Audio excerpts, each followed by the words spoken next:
कक्षा 8 चतुर्थ पाठ 4 नीति श्लोक।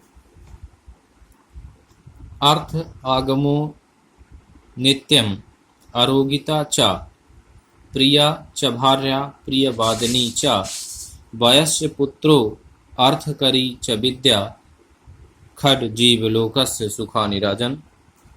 हे राजन, इस संसार के लोगों के लिए 6 प्रकार के सुख हैं। मतलब लोगों को 6 प्रकार के सुख मिलते हैं।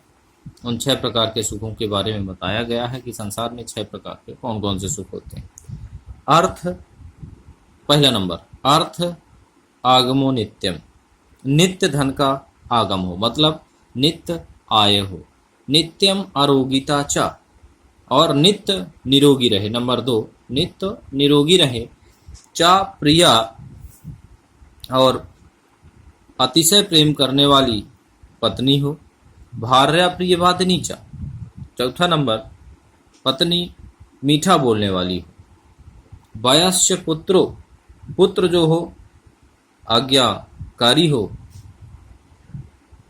अर्थकरी च विद्या, और जो विद्या हो वो धर्म, अर्थ, काम और मोक्ष, इन चारों पुरुषार्थों को देने वाली हो।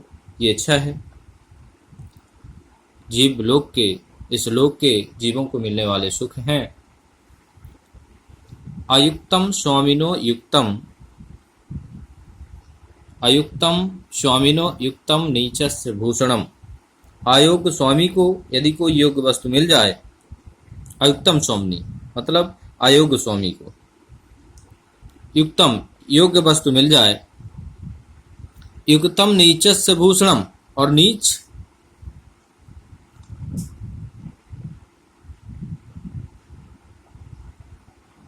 वस्तु भी यदि योग्य व्यक्ति को मिल जाए तो अयुक्तम स्वामिनो, जो अयुक्त स्वामी होता है, अयोग्य व्यक्ति होता है, वह उसको उसी प्रकार दोषयुक्त बना देता है जैसे अमृतम राहिबे मृत्यु। राहु को अमृत ही, राहु के लिए अमृत मृत्यु का कारण बना। मतलब अयोग्य व्यक्ति के लिए योग्य वस्तु भी दुखदायी होती है, विनाशकारी होती है। ठीक वहीं पर विषम शंकर भूषणम, शंकर जी को विष मिला तो शंकर जी ने आभूषण बना लिया। अर्थात जो युक्त व्यक्ति होता है वो निम्न स्तर की चीज़ों को भी अच्छा बना लेता है, और जो अयोग्य व्यक्ति होता है, अयोग्य स्वामी होता है, वो योग्य को भी अयोग्य बना देता है, खराब कर देता है। अमृतम चैव मृत्युश्च द्वयम देहे प्रतिष्ठितम, इस शरीर में अमृतम अमृत, चैव और मृत्युश्च, और मृत्यु दोनों ही प्रतिष्ठित हैं। अमृतम चैव मृत्युश्च, अमृत और मृत्यु, अमरता और मृत्यु, मृत्यु द्वयम देहे, दोनों ही इस देह में प्रतिष्ठित हैं, स्थापित हैं। मृत्युम आपद्यते मोहात, मोह के कारण वह मृत्यु को प्राप्त होता है। सत्येन आपद्यते अमृतम, और सत्य के द्वारा अमरता को प्राप्त करता है। अर्थात मोह मृत्यु को देने वाला है और सत्य अमरता प्रदान करने वाला है। आपात्सु मित्रम जानियात, आपत्ति में मित्र की परीक्षा लेनी चाहिए। युद्धम सूरम, युद्ध में सूरवीर की। धनेषु चिम, ऋण में सत्यवादी की। भार्या क्षीणेषु वित्तेषु, निर्धनता में, भार्या पत्नी, निर्धनता में स्त्री की। और व्यसनेषु च बांधवन, और दुख पड़ने पर बंधुओं की परीक्षा होती है।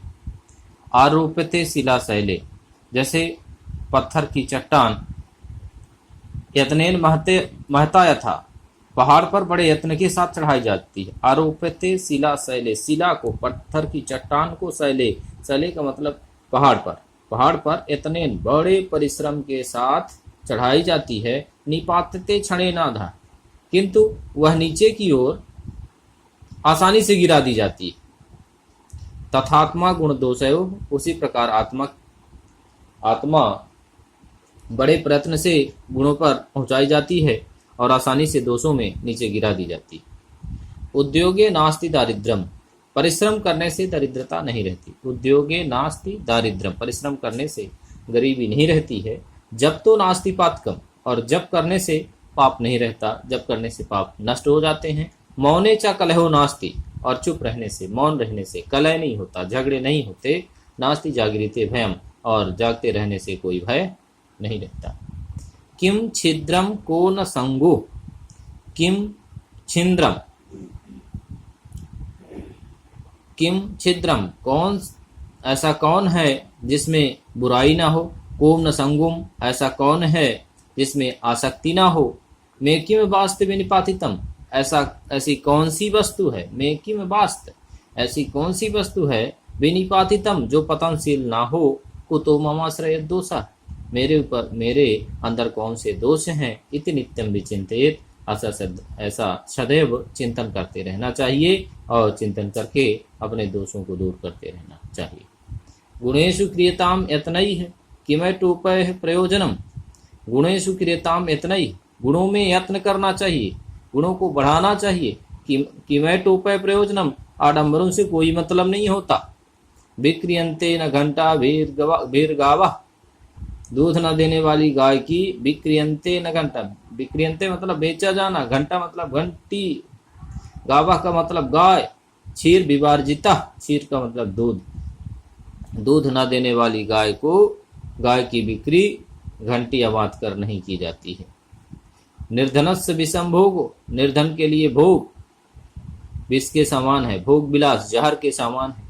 निश्चतोस्य विषम रणम, और कमजोर के लिए, निश्चतोस्य कमजोर, असक्त, असक्त के लिए विषम जहर, रणम युद्ध, और कमजोर के लिए युद्ध जहर के समान। अनाभ्यासे विषम शास्त्रम, अभ्यास न करने पर शास्त्र भी जहर के समान होता है। अजीर्ण भोजनम विषम, और अजीर्ण हो जाने पर भोजन जहर के समान होता है।